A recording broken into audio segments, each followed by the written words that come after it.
you guys already can see what's going on. If when you're shifting, right? If when you're driving your car hard and you get wheel hop, you should watch this video. So from the title, you guys can see I am going to install one of the best, well, to me, one of the best driver mod. So I'm just gonna go straight to the point. I've personally had pretty bad wheel hop, even though this is a pretty low mileage car. The diff bushing has been replaced to a polyurethane one, which helps a lot. And then on top of that, I have installed a diff brace. If you haven't seen that video, go check it out after this video. And basically what I'll do is all the load from the diff would get transferred to the rear subframe, and then the subframe would rock back and forward. So then that brings to our video today, which is a subframe collar. What I've gone with is a GK Tech, just a one of those standard rubber one, not a metal one. So this is not a solid bushing or polyurethane bushing or anything. This is just a slip-in collar. So basically, you guys can see you have your original bushing, and then there'll be a void in between the bushing, between the center part and the outer part of the bushing, to allow basically the whole rear subframe have play. I think that the reason for that is like probably for comfort and stuff like that, but since we want sporty and we want to feel it, then I have ordered these rubber slip-in bushing, and they are pretty cheap. They're like 90 bucks Aussie dollar, which is probably about 50, 60, maybe 50 USD. So pretty cheap. You get some stickers too. So I've already jacked the car up. They have a install video as well, but it's pretty quick. So in the install video, they haven't removed the shock, and they just dropped the whole subframe by probably about that much. So I don't know if I'm having to remove the shock or at least disconnect it. But what we'll do is I will put you guys on a time lapse and see what happens.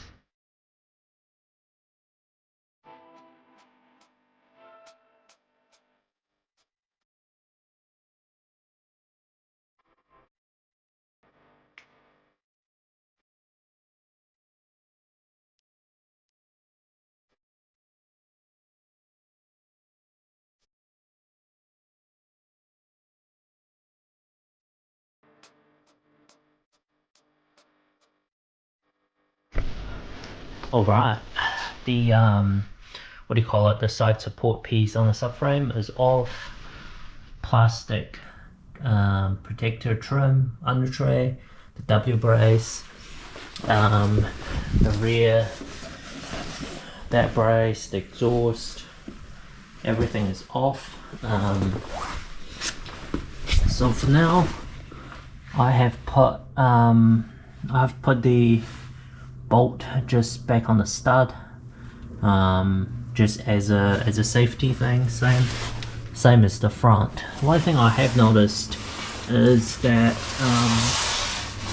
so you can see there's a little wire clip thing right there, and it hooks straight onto the subframe, and I think I'm gonna undo that, because as a subframe drop, it's gonna put a lot of stress on that wire and it might break it. But other than that, I think I'm just gonna lower the subframe very slowly to see. I've dropped the subframe before on another car, but that was everything disconnected. The handbrake, the handbrake line, everything disconnected. But this time I'm leaving it all on there, so I'm gonna be super careful. Alright, I've lowered the rear, well, I've lowered the jack, so you can see this part of the subframe has already, well, you can see the gap has already lowered.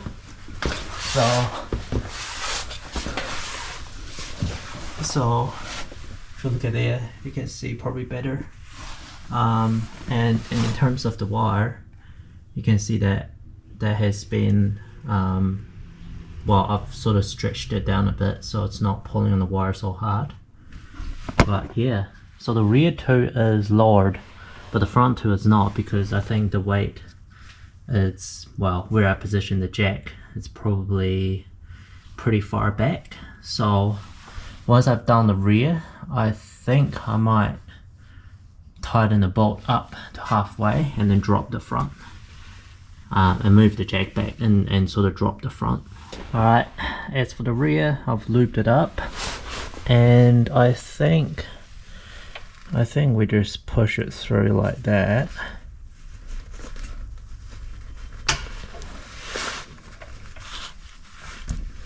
Okay, it's probably not going in there as easy because the subframe is actually tilted.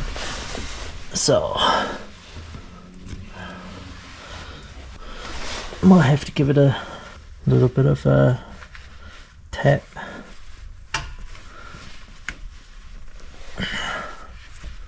Alright, I figured out why, and an easy way to do. Just like I thought, because the front of the subframe is still hard up against the body, and this center part has twisted just ever so slightly, that it's making the front, this side, real hard to get in there. This side goes in there easy. So you just grab a socket on this side and just tap it. Well, I should remove this bolt.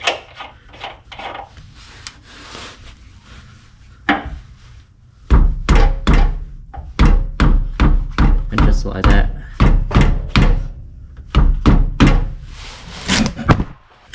It basically just shakes itself into the position. Just adjust the angle a little bit.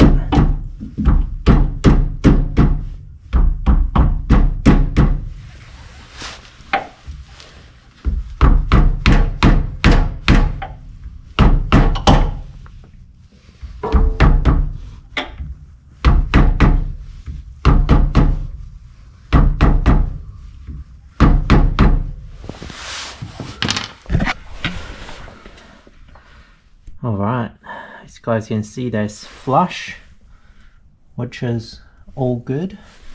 So now we're gonna get onto the top one. As for the top, you can see, well, I don't know if you can, but it's very tight. But you can see the C notch is actually facing the boot, and it's the same for both sides. You just keep rotating the collar till it sunken in, basically, and that's what I did. So now it's both up and down are sitting flush on the rear too. So now I'm gonna basically jack up the subframe, have this bolt sort of sitting halfway, so it's like almost tight on the rear, and now I'm gonna drop the jack again, which in theory should bring down the front. As for the front bottom, it's just like a very simple little piece of rubber. So basically what I do is I just shove it onto here, just like that. It's flush, and when I bolt this up, this will meet the bushing nice and tight. For that upper piece, it's a little bit hard to see, but man, this is hard trying to film and trying to do it one hand, but I'm gonna try to show you guys. So you shove it in there,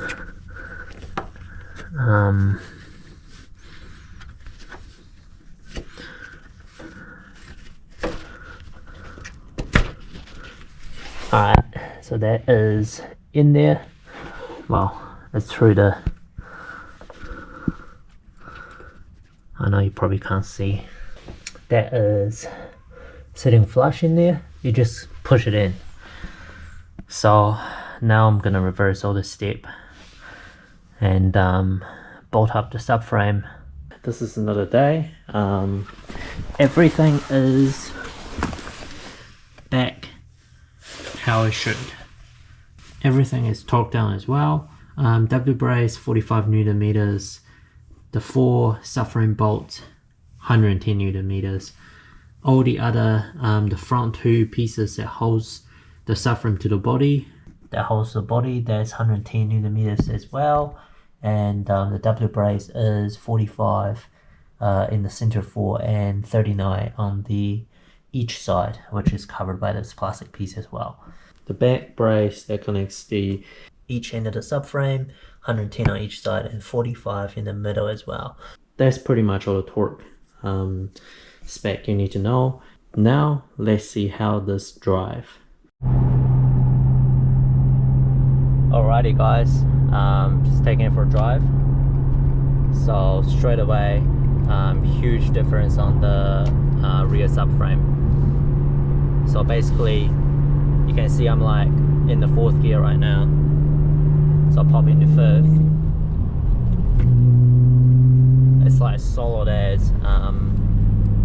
So before would be like, I would say, if you know like a BRZ, what a BRZ feel like on the coilovers, it just feels like a solid little box. Now that's what the rear feels like.